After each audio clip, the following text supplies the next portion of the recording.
बच्चों का जन्म दिया है दोस्त। माँ हमेशा अपने बच्चों को देखती है कि मेरा बच्चा किस भाव में है, किस हाल में है। क्या कहना है?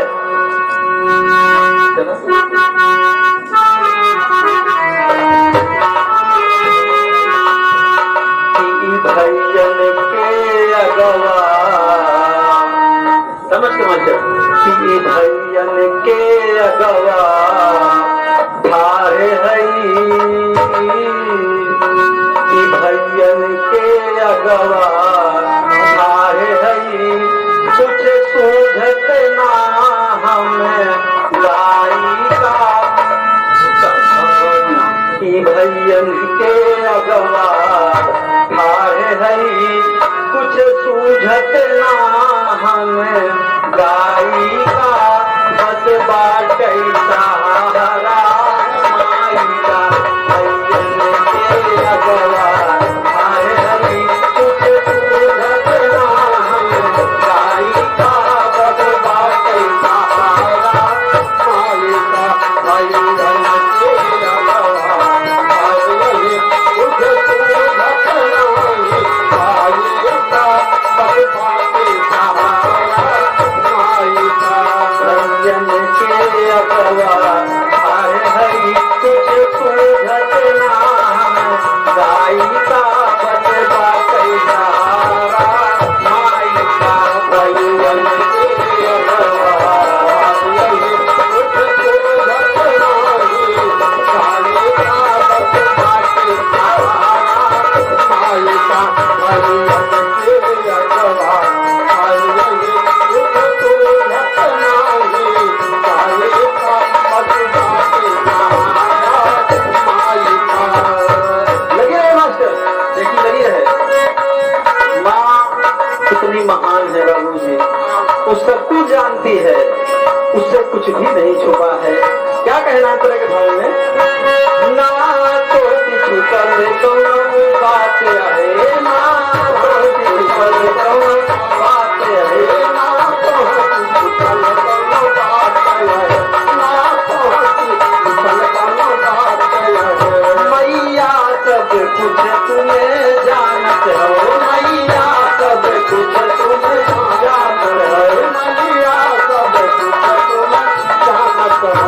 तेरा मननी का भाव है, तेरा मननी का भाव है, तेरा मननी का भाव है। वही भाव से सबको मानत हो, वही भाव से सबको मानत हो, वही भाव से सबको मानत हो।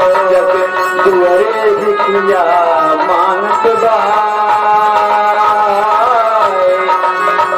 जब दुआरे दिखिया मानत बा, हम मांगे में सकू जाई का। बस बाटे सहारा माई का, जब दुआरे दिखिया मानत बा, हम मांगे में सकू जाई का। बस बाटे सहारा माई का, दुआरे दिखिया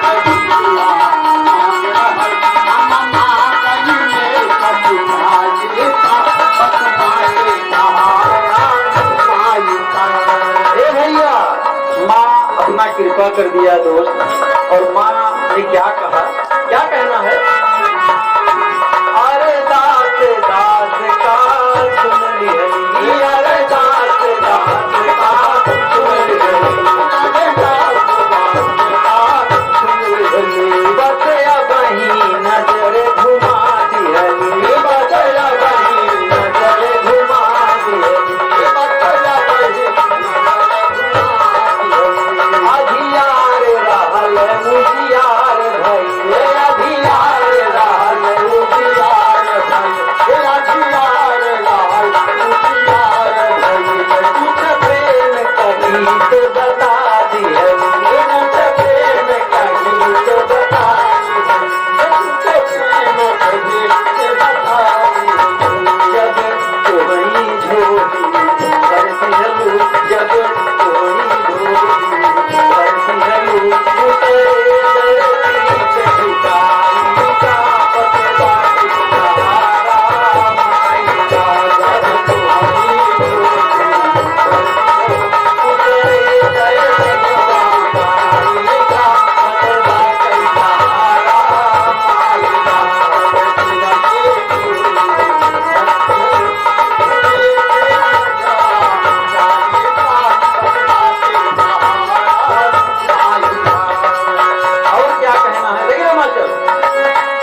सिर झुकाते हैं, तुझे प्रणाम करते हैं, नमन करते हैं।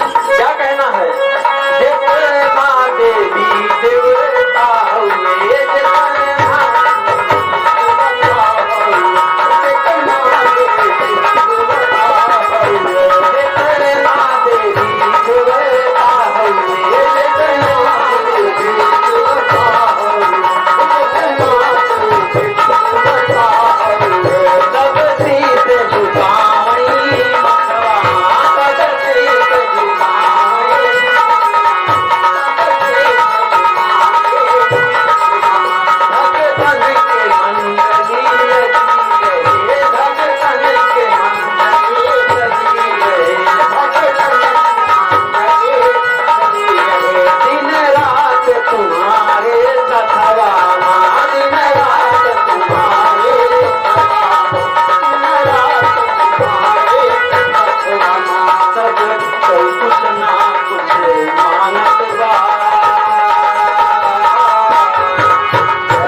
अंतिम भाव में ये दास अपने खानदान का परिचय देता है कि जो सब गाने और बोलने कहां से मौका मिला। क्या कहना है?